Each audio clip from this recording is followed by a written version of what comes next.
여러분, 대체 경제적 자유가 무엇일까요? 그저 건물주가 되어 본인은 해외여행 다니며 즐겁게 지내는 것이 경제적 자유일까요? 반은 맞고 반은 틀렸습니다. 경제적 자유란 간단히 말하면 자신이 쓰는 돈보다 버는 돈이 더 많다는 뜻입니다. 아무리 건물주여도 쓰는 돈이 더 많다면 그것은 온전한 경제적 자유를 얻었다고 할 수 없습니다. 건물주가 되는 것은 경제적 자유를 이룰 수 있는 가능성을 높여주기 때문에 각광받는 것일 뿐이죠. 그렇다면 이 경제적 자유는 어떻게 가장 빨리 얻을 수 있을까요? 단 한 가지만 기억하시면 됩니다. 바로 레버리지입니다. 그거 그냥 모든 걸 다 아웃소싱 하라는 뜻 아닌가요? 이것도 반은 맞고 반은 틀렸습니다. 레버리지는 당신의 시간을 가장 크고 지속적인 부를 창조하는 데 사용하고 당신이 할 수 없거나 하기 싫지만 성취하기 위해 해야만 하는 시간 낭비를 근절하는 시스템이다. 레버리지는 당신이 잘할 수 있는 일을 수행하고 당신이 잘하지 못하는 모든 것을 위임하는 기술이다. 레버리지는 정신없이 바쁜 순간에도 당신의 머릿속에 목표와 비전, 우선순위를 명확하게 상기시킴으로써 더 높은 수준을 향해 나아가는 삶의 방식이자 철학이다. 레버리지란 한마디로 자신이 할 수 있는 일 중 가장 높은 가치를 창출할 수 있는 일을 제외한 나머지의 모든 일을 위임하는 기술입니다. 예를 들어 보겠습니다. 마크 저커버그는 최근 한국에 방문하여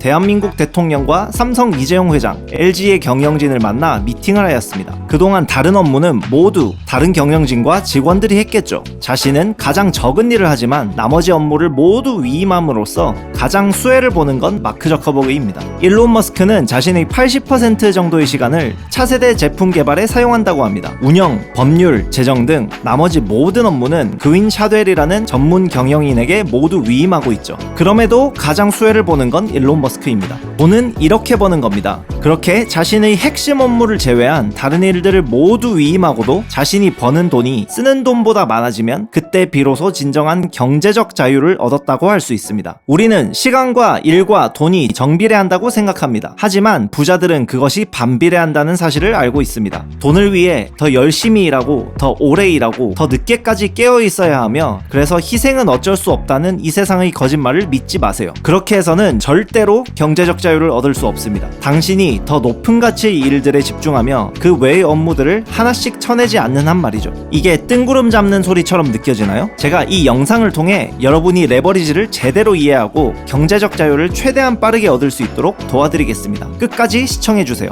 시간은 당신이 태어나는 날부터 움직이기 시작하는 카운트다운이다. 많이 투자하고 적게 낭비할수록 더 많은 시간을 보존하여 남은 시간 동안 사랑하는 일을 사랑하는 사람과 좋아하는 시간에 할 수 있다. 여러분, 부자에게도 있고 나에게도 있는 공통적인 자원이 무엇이 있을까요? 그것은 바로 시간입니다. 시간은 레버리지에 있어 가장 중요한 자원입니다. 같은 시간에 더 높은 가치의 일을 하는 사람이 더 많은 부를 거머쥘 수 있기 때문이죠. 그렇기 때문에 부자들은 시간을 벌기 위해 낮은 가치의 업무를 모두 레버리지합니다. 시간은 모두에게 공평합니다. 시간은 우리가 태어나는 날부터 똑같이 카운트다운 되기 때문입니다. 따라서 우리의 목표도 시간을 보존함으로써 시간을 획득하는 일이 되어야 하는 것입니다. 그렇다면 그렇게 시간을 확보한 뒤엔 그 시간에 대체 무슨 일을 해야 할까요? 그것을 알기 위해선 먼저 이 책에서 설명하는 시간의 세 가지 개념부터 알아야 합니다. 첫 번째는 낭비된 시간, 즉 무의미하게 소모시키는 시간입니다. 흔히 킬링타임용이라고 하는 유튜브나 인스타그램, 핸드폰 게임 등을 하는 시간이 이 낭비된 시간입니다. 두 번째는 소비된 시간, 이익은 창출했지만 그것을 지속적인 소득으로 창출하지 못한 시간입니다. 즉 나의 시간을 써서 돈과 교환하는 모든 것을 소비된 시간이라 할 수 있습니다. 예를 들어 시급 알바를 뛰는 것, 월급을 받기 위해 직장을 다니는 것 모두 소비된 시간입니다. 급여가 아무리 높더라도 당신에게 별 가치가 없는 일에 시간을 소비했다면 그건 소비된 시간인 거죠. 세 번째로 투자된 시간은 업무가 완료된 이후에도 오랫동안 수익을 가져다 주거나 레버리지 효과를 제공하는 시간입니다. 새로운 지식을 얻기 위해 책을 읽고 공부를 하거나 오랫동안 믿을 수 있는 인적 네트워크를 쌓는 일, 더 큰 시장에 진출하기 위해 외국어를 배우는 등 지금 당장 나에게 소득을 가져다 주지 않아도 미래에 레버리지를 일으킬 수 있는 지적 자본, 인적 자본 등을 쌓는 시간들 모두 투자된 시간입니다. 문득 이런 생각이 들 수도 있습니다. 그럼 그냥 앉아서 책만 읽고 독서 클럽에 가서 사교 모임만 하는 게 가장 이득 아닌가요? 그렇지 않습니다. 어떻게 보면 투자된 시간이란 단순히 특정한 일을 한다기보단 여러분이 이미 하고 있는 모든 일을 대하는 태도에 가깝다고 할 수 있습니다. 예를 들어 유튜브를 보면서 그저 시간을 소모하는 데 초점을 둔다면 그것은 낭비된 시간이 되겠지만, 만약 시장조사라는 마음가짐으로 요즘 인기 있는 주제와 채널의 분석, 내가 관심 있어 하는 주제의 트렌드 등을 함께 생각하여 본다면 그것은 투자된 시간이 될 수 있겠죠. 그런 습관이 지속된다면 어느 순간부터 여러분이 유튜브를 켜는 순간 마음이 알아서 경계하기 시작하는 것을 발견하실 수 있을 겁니다. 직장에서도 마찬가지입니다. 그저 상사가 시키는 일을 하는 것은 소비된 시간이죠. 하지만 본인이 다니는 회사의 정확한 수익 구조를 파악하고 본인의 업무 범위 안에서 회사의 이익을 극대화시킬 수 있는 방법을 직접 찾아 주도적으로 그 일을 진행해 본다면 그것은 투자된 시간이 될 수 있는 겁니다. 내 미래의 사업을 위해 여러 사업의 구조를 파악하는 안목을 키움과 동시에 어떤 전략이 먹히고 어떤 전략이 먹히지 않는지 미리 경험해 볼 수 있기 때문입니다. 이렇게 여러분의 태도에 따라 지금 이미 하고 있는 일로도 충분히 그 시간을 투자된 시간으로 바꿀 수 있습니다. 이렇듯 레버리지란 결국 낭비된 시간과 소비된 시간을 줄이고 투자된 시간을 최대한 늘리는 것입니다. 당신의 시간을 최대한 소중하게 다루세요. 그것이 우리가 가지고 있는 유일한 자원이기 때문입니다. 일을 뒤로 미루는 것은 나쁘다는 생각은 현대사회의 일반적인 통념이다. 그러나 레버리지의 세계에서는 중요도가 낮은 업무는 뒤로 미루는 것이 당연하다. 이러한 후순위 업무만 열심히 하면서 자신은 무엇 하나 대충 하지 않고 최선을 다해 성실히 일한다는 착각에 빠지지 마라. 그건 단지 놀고 먹지 않는 정도의 활동일 뿐 실상은 아무것도 성취하지 못한 채 시간을 낭비하는 것이다.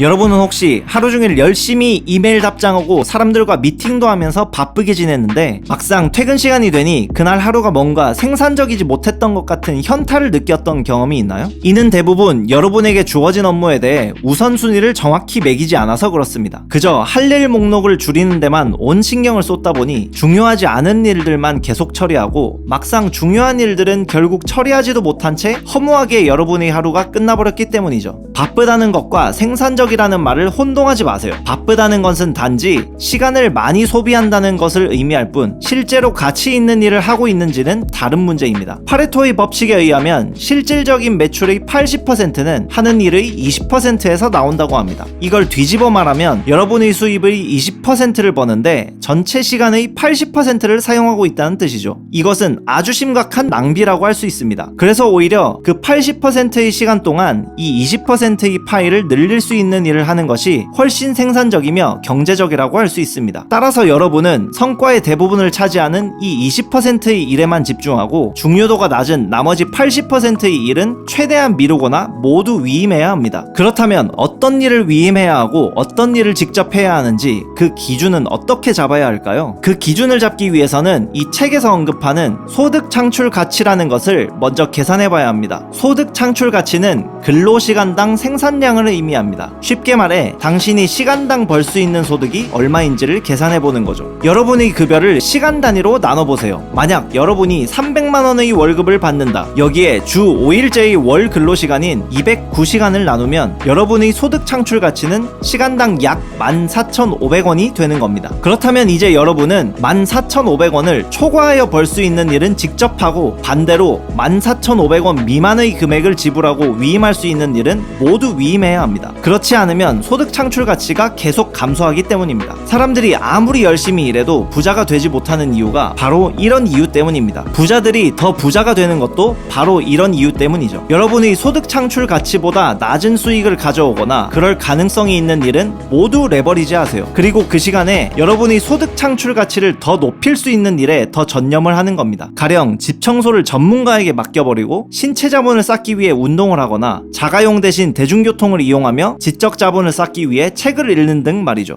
당신의 능력은 은행에 예금한 돈의 액수가 아니라 네트워크를 얼만큼 활용할 수 있는가이다. 당신이 부자들과 폭넓은 네트워크를 형성하고 신뢰관계를 맺고 있다면 돈은 당신에게 흘러들어오게 된다. 전략과 비전만 있다면 별로 어려운 일이 아니다. 도전하라. 당신의 네트워킹 기술이 곧 재정을 지원받고 이체 한도를 높일 수 있는 능력이다. 내가 아는 성공한 기업가나 운동선수는 모두 코치와 멘토를 갖고 있다. 모든 해답이 거기에 있다. 당신을 앞서간 누군가는 이미 당신이 원하는 일을 해냈다.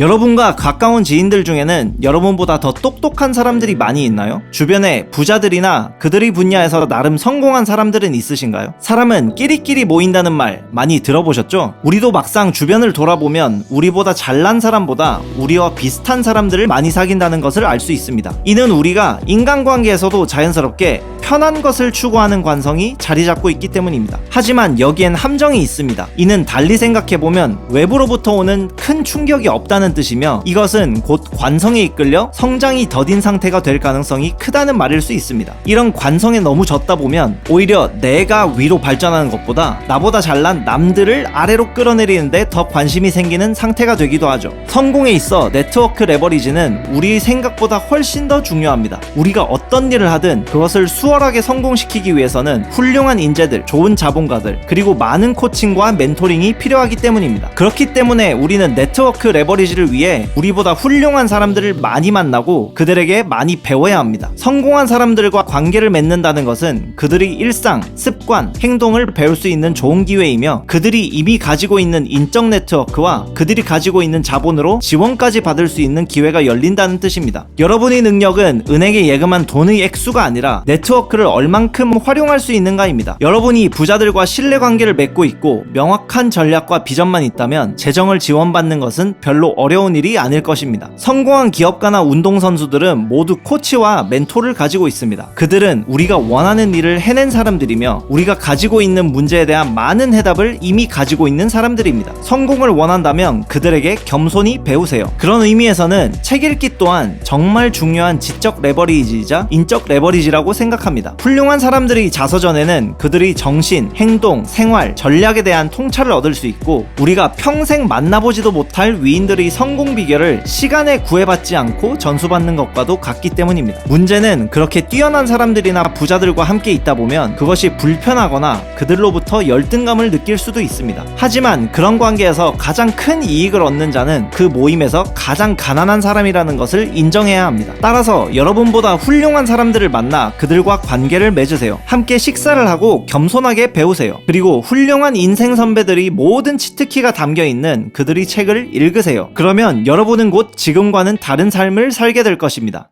시간과 돈은 정비례하지 않습니다. 돈을 위해 더 열심히 일하고 더 오래 일하고 더 늦게까지 깨어 있어야 하며 그래서 희생은 어쩔 수 없다는 이 세상의 거짓말을 믿지 마세요. 여러분이 다른 일에 치여 정작 여러분이 20%를 강화하는 일에 집중하지 못한다면 여러분은 평생 경제적 자유를 이룰 수 없을 겁니다. 여러분이 빠르게 경제적 자유를 얻기 원한다면 지금 준비되어 있지 않다고 해도 당장 레버리지를 시작해야 합니다. 시간을 레버리지하세요. 낭비된 시간과 소비된 시간을 줄이고 투자된 시간을 최대한 확보하세요. 태도를 바꿔 여러분이 하는 모든 일을 여러분이 20%를 키우는 것과 연결시키고 오랫동안 수익을 가져다 주거나 미래에 레버리지를 일으킬 수 있는 것을 계속 쌓으세요. 일을 레버리지 하세요. 여러분이 시간당 소득을 계산해 여러분이 소득 창출 가치보다 낮은 수익을 가져오거나 그럴 가능성이 있는 일을 모두 위임하세요. 그리고 그 시간에 여러분이 소득 창출 가치를 더 높일 수 있는 일에 전념하세요. 마지막으로 관계를 레버리지 하세요. 여러분보다 더 똑똑하거나 부자거나 성공한 사람들을 찾아가세요. 그들과 진실된 관계를 맺으며 그들에게 배울 수 있는 것은 겸손한 자세로 모두 배우세요. 전문적인 코칭을 받거나 멘토를 만들어도 좋습니다. 그와 더불어 독서를 통해 우리보다 앞서간 인생 선배들의 지혜와 조언을 끊임없이 습득하세요. 레버리지는 당신이 할 수 있는 일 중 가장 높은 가치를 창출할 수 있는 일을 제외한 나머지 모든 일을 위임하는 기술입니다. 레버리지는 당신의 목표와 비전에 따라 당신의 삶을 살아가는 태도입니다. 레버리지는 여러분이 경제적 자유를 가장 빠르게 얻을 수 있는 가장 강력한 도구입니다. 레버리지에 대한 더 실질적인 팁들이 궁금하신 분들, 그리고 이번 생 한번 제대로 살아보고 싶다고 생각하시는 분들께 이 책을 정말 강력히 추천합니다. 이 책이 제게 큰 깨달음과 도움을 주었듯 여러분의 삶에도 이 책이 큰 충격으로 다가갈 것을 확신합니다. 어제보다 1%라도 나은 오늘을 살기 위해 노력하고 계신 여러분들을 진심으로 응원합니다. 그럼 다음 영상에서 더 좋은 내용으로 뵙도록 하겠습니다.